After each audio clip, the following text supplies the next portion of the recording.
ధర్మరక్షణ ఇవాళ ప్రతి ఒక్కరికి అవసరం. భారతదేశంలో అనేటువంటి బంగ్లాదేశ్లో జరుగుతున్నటువంటి పరిణామాలు, ఇటు పాకిస్తాన్లో జరుగుతున్నటువంటి పరిణామాలు, హిందువుని లేకుండా చేయాలనేటువంటి ఒక కుట్ర, రోహింగ్యా ముస్లింలను బంగ్లాదేశ్లకు బార్ల తలుపులు తెరిచిపెట్టి గత కొన్ని సంవత్సరాలుగా కాంగ్రెస్ చేస్తున్నటువంటి ఆగడాలకు నిదర్శనం. ఇలా ఎస్ఐఆర్ చట్టం కింద డ్రైవ్ మొదలు పెడితే 1 కోటి మంది దాకా బెంగాల్ నుండి అన్నప్పుడు అసదుద్దీన్ ఓవైసీ లాంటి హైదరాబాద్ లో ఆల్ ఇండియా నాయకుడు ఉన్నప్పుడు ఆయన షెల్టర్ కిందికి ఎంత మంది వచ్చుంటారు అనేది ఆలోచిస్తే భయం వేస్తుంది. కాబట్టి ప్రతి హిందువు మేల్కోవాల్సిందే, ప్రతి ఒక్కరిని అనుమానించాల్సిందే. ప్రతి ఆఖరి బంగ్లాదేశీ రోహింగ్యా భారతదేశం విలిచిపోయే అంతవరకు వెంటాడి తరమాల్సిందే. హిందువు ఆ విధంగా ఇయ్యాల తలుచుకోకపోతే వచ్చే 30 సంవత్సరాలలో భారతదేశం ఏ స్థితికి చేరుకుంటుంది అనేది ఊహిస్తే భయం అవుతుంది. కాబట్టి భవిష్యత్ తరాల గురించి ఇవాళ సాక్రిఫైస్ చేసేటువంటి తరుణం ఆసన్నమైంది. హిందూ ఐక్యతను చాటాల్సినటువంటి అవసరం ఉన్నది. ధర్మం గురించి, దేశం గురించి త్యాగం చేయాల్సినటువంటి అవసరం వచ్చింది. అదే ఈరోజు ఈ సభలో తీసుకుపోయేటువంటి దీక్షగా నేను ఇది తెలియజేస్తున్నా. చెప్పండి, ఇప్పుడు బంగ్లాదేశ్ గారిని అక్రమంగా ఎడిపెట్టి రోహింగ్యాలు కూడా ఇక్కడ వచ్చి ఉంటున్నారు, కానీ ప్రభుత్వం మాత్రం వాళ్ళపైన ఎట్లాంటి చర్యలు తీసుకోవట్లేదు. భారత ప్రభుత్వం తీసుకుంటున్నటువంటి చర్యలో భాగంగా ఎస్ఐఆర్ ఇంప్లిమెంటేషన్ దేశవ్యాప్తంగా జరగడానికి అవకాశాలు ఉన్నాయి. దానికంటే ముందు రాష్ట్ర ప్రభుత్వాలు కూడా దీనికి సహకరించాల్సినటువంటి బాధ్యత వారి మీద ఉంది. కాబట్టి ఇక్కడ ఉన్నటువంటి రాష్ట్ర ప్రభుత్వం, ఇక్కడ ఉన్నటువంటి రోహింగ్యాలు కానీ లేకపోతే వలసదారులు కానీ ఎవరైతే ఉన్నారో వాళ్ళని ఐడెంటిఫై చేయాల్సినటువంటి కనీస బాధ్యత రాష్ట్ర ప్రభుత్వం మీద ఉంది. కనీసం ఇప్పుడు భాగ్యనగర్ గణేష్ ఉత్సవ సమితి గణేష్ సేన ఆధ్వర్యంలో చేపట్టినటువంటి ఈ కార్యక్రమం నిర్వహణలో భాగంగా కోర్టు ఇచ్చినటువంటి ఉత్తర్వులను కానీ కనీసం వాటిని పరిగణలోకి తీసుకోవాలి. అధికారులు ఎక్కడ కూడా పనిచేసేటటువంటి పరిస్థితి లేదు. అలాగే శాంతి భద్రతలు పాటించాల్సినటువంటి అధికారులు ఇలాంటి యొక్క సమావేశాలను అడ్డు చెప్పడానికి ముందుంటున్నారు, కానీ ఇలాంటి యొక్క కార్యక్రమాలు రాకుండా ఉండేటటువంటి చర్యలు తీసుకోవాల్సినటువంటి బాధ్యత పరిపాలన ఉండాలి. చాలామంది ఏమంటున్నారంటే కేంద్ర నాయకత్వానికి సంబంధించినటువంటి విషయం. కేంద్ర నాయకత్వము, రాష్ట్ర ప్రభుత్వాలు, ఈ 2 ప్రభుత్వాలు కలగొలుపుగా ఉంటేనే ఈ యొక్క పనిని చేయగలరు. బార్డర్లో కానివ్వండి, ఈరోజు పశ్చిమ బెంగాల్లో సాక్షాత్తు హోంమంత్రి గారు పార్లమెంట్లో చెప్పడం జరిగింది. ఏమని చెప్పారు? మనకున్నటువంటి ల్యాండ్ ఆర్డర్ ఇష్యూని, ల్యాండ్ బ్యాంక్ని అక్కడ ఉన్నటువంటి బౌండరీలలో ఇవ్వాల్సినటువంటి బాధ్యత రాష్ట్ర ప్రభుత్వంకి ఉంది. ఇలా చెప్పుకుంటూ పోతే ప్రతి రాష్ట్రాలలో, అంటే అస్సాంలో డిపోజ్ చేసేస్తున్నారు. అంటే అక్కడ ఎస్ఐఆర్ ఇంప్లిమెంటేషన్ కానీ లేకపోతే రోహింగ్యాలను వెనక్కి పంపించడం కానీ అవి హేమంత్ బిశ్వాస్ గారు ముందు వరుసలో ఉన్నారు. రేపు యూపీలో యోగి ఆదిత్యనాథ్ గారు కూడా అదే రకమైనటువంటి ఉంది. వీళ్ళందరూ భారతదేశంలో ఉన్నారని మేము తలుస్తున్నాం, కానీ ఒక పార్టీకి చెందినటువంటి సభ్యులుగా మేము ఆలోచించట్లేదు.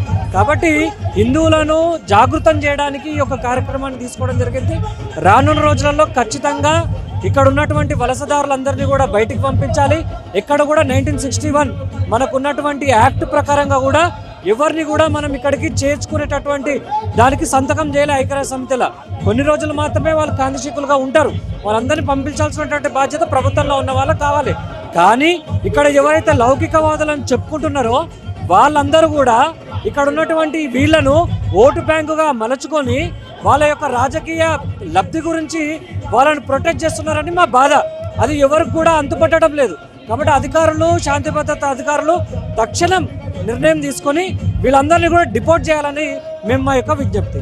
కానీ రోహింగ్యాలు కూడా మనపైనే దాడులు చేసే పరిస్థితి వచ్చినా కూడా గవర్నమెంట్ కూడా వాళ్ళపైన ఎట్లాంటి చర్యలు తీసుకోవడం లేదు. కేవలం ఓటు బ్యాంక్ రాజకీయ కారణంగా ఈరోజు హైదరాబాద్ నగర కేంద్రంగా రోజు కొన్ని వేలాది మంది యొక్క మరి రోహింగ్యాలు ఇక్కడ భారతీయులు ఉపాధి కోల్పోతూ ఉన్నారు. అదే రకంగా రోహింగ్యాల యొక్క మరి ఒకసారి స్థిరపడ్డ తర్వాత అక్కడ నుండి వారు చేసేటువంటి ఒక అరాచకాలు ఈరోజు కేరళకి వెళ్ళినా, అస్సాంకి వెళ్ళినా, ఈరోజు బంగ్లాదేశ్కి వెళ్ళినా అక్కడ ఉన్నటువంటి పరిస్థితులు, అక్కడ ఉన్నటువంటి మూల వాసులు ఎవరైతే ఉన్నారో వాళ్ళు వలసపోయేటువంటి పరిస్థితులు కల్పించినటువంటి మన ఎన్నో ఉదాహరణలు మనం చూసినాం. కాబట్టి భాగ్యనగరమే ముందుగా మేల్కొని ప్రభుత్వాన్ని యొక్క కళ్ళు తెరుచుకునే విధంగా ఒక బహిరంగ సభ ద్వారా ఈ యొక్క భాగ్యనగరంలో ఉండేటువంటి యొక్క రోహింగ్యా ముస్లింలను బయటికి పంపించాలనేటువంటి ఉద్దేశంతో ఈరోజు మరి భాగ్యనగర్ గణేష్ ఉత్సవ ద్వారా ఈ యొక్క కార్యక్రమాన్ని శ్రీకారం చుట్టడం జరిగింది. అంటే ప్రధానంగా మీరు డిమాండ్ ఏం చేస్తున్నారు ఈ సభ ద్వారా?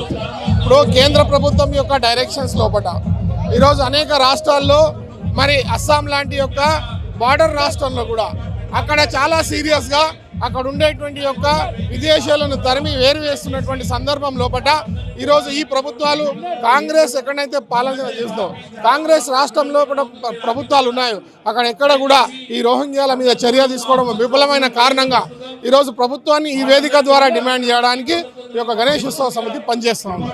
భాగ్యనగర్ గణేష్ ఉత్సవ సమితి ఆధ్వర్యంలో గణేష్ సేన సామూహికంగా మీ హిందూ బంధువులందరూ కూడా చలో బాలాపూర్ కార్యక్రమానికి విచ్చేసి విజయవంతం చేయాలని కోరుకుంటూ ఈరోజు ఈ వేదిక ద్వారా కార్యాచరణ రూపకల్పన ఏదైతే రాబోయే రోజుల్లో ఈ గణేష్ సేన ద్వారా ఈ హిందూ బంధువులకు మార్గదర్శనం చేసేయడానికే ఈ కార్యక్రమం తీసుకోవడం జరిగింది.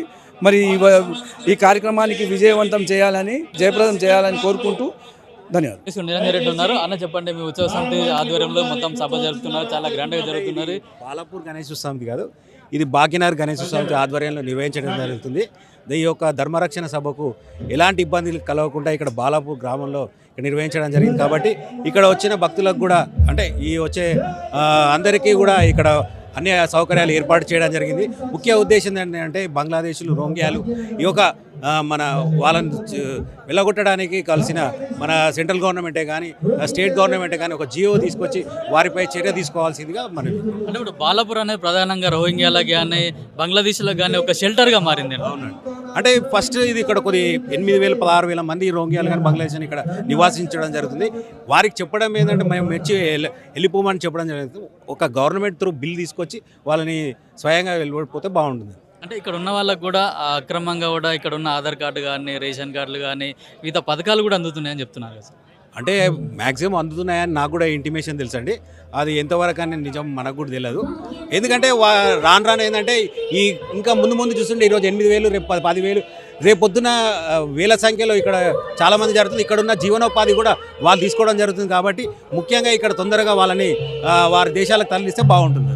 అంటే ప్రధానంగా ఇక్కడ ఉన్న అక్రమ బంగ్లాదేశీలు కానీ రోహింగ్యాలు కానీ ఎవరైతే ఉన్నారో వాళ్ళందరూ కూడా వారి దేశానికి వెళ్ళగొట్టాలి. ఎవరైతే అక్రమంగా వచ్చి ఇక్కడ ఉంటున్నారో వాళ్ళందరికీ కూడా ఇక్కడ స్థానికంగా కేవలం వాళ్ళ రాజకీయ లబ్ధి కోసం ఇక్కడ ఉన్న వాళ్ళందరికీ కూడా ముఖ్యమైన భారతదేశంలో ఇంపార్టెంట్ అయిన ఆధార్ కార్డు కానీ అట్లా ఎలక్షన్ కార్డు ఓటర్ ఎలక్షన్ కార్డులతో పాటు రేషన్ కార్డులు ఇస్తున్నారు. ఇక్కడ ఉన్న పథకాలు కూడా వాళ్ళకే చెందుతున్నాయి. అర్హులైన భారతీయులు ఎవరైతే ఉన్నారో స్థానికులు ఎవరికి కూడా ఇక్కడ అందడం లేదు.